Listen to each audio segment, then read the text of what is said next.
Abraham avait la foi dans le Dieu de l'impossible. Il avait cette attitude à l'égard de l'impossible. Le Nouveau Testament nous en donne la pleine signification. Dans l'Ancien Testament, c'est comme si nous étions en présence de quelque chose d'impossible. Le Nouveau Testament nous dit qu'Abraham regardait franchement l'impossible, face à face, et croyait que cela était possible.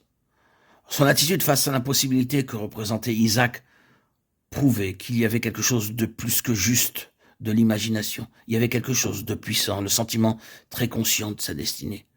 Ne renonçons pas quand une situation commence à paraître impossible, car c'est un dernier test pour voir si réellement nous avons inscrit en nous ce sens de la vocation céleste. Le fait est que même si vous ressentez que vous voulez tout laisser tomber, vous ne vous autoriserez pas à le faire. Quelque chose en vous ne vous autorisera pas à vous résigner.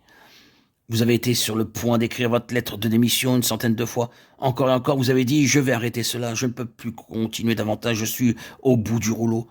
Mais vous avez poursuivi. Et vous poursuivrez encore, et vous savez fort bien qu'il y a quelque chose en vous plus fort que votre résolution à vouloir démissionner. Combien ce sens en nous est nécessaire.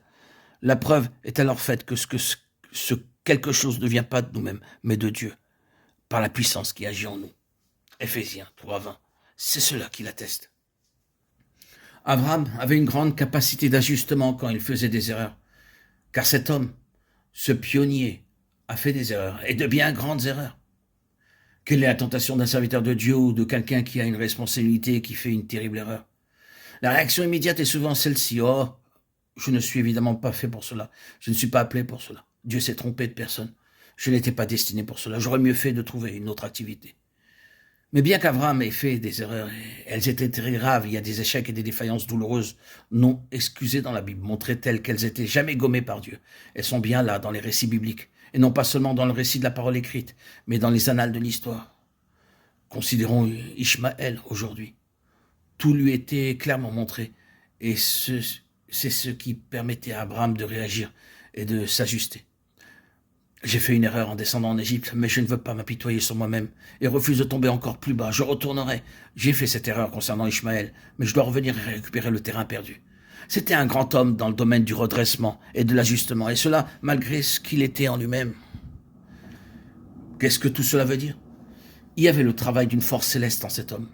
Ce n'est pas naturel, ce n'est pas la manière de faire naturelle, si seulement nous connaissions la tension, la discipline de cette école dans laquelle était entré Abraham.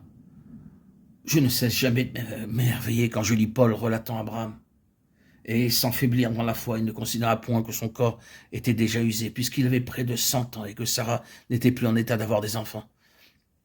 Il ne douta point par incrédulité au sujet de la promesse de Dieu, mais il fut fortifié par la foi, donnant gloire à Dieu, ayant la pleine conviction que ce qu'il promet, il peut aussi l'accomplir. Romains 4, 19, 21. Il est notre Père devant celui auquel il a cru. Dieu qui donne la vie aux morts et qui appelle les choses qui ne sont point comme si elles étaient. Romains 4, 17.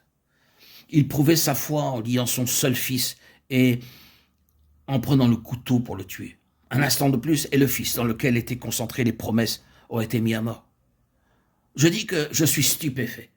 C'est certes déjà très pénible pour Dieu de devoir offrir quelqu'un, et c'est d'autant plus difficile pour nous de devoir aussi donner une vie pour Dieu. Mais Abraham l'a fait. Il n'y a pas quelque chose de naturel ici. Ce n'est pas la manière d'agir du monde, de la terre. C'est la manière divine.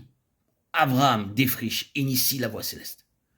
C'est pourquoi il occupe cette immense place, non seulement dans l'ancienne dispensation, mais aussi dans celle-ci, et cela pour toujours. Un grand pionnier des choses célestes, c'est ce qu'il représente.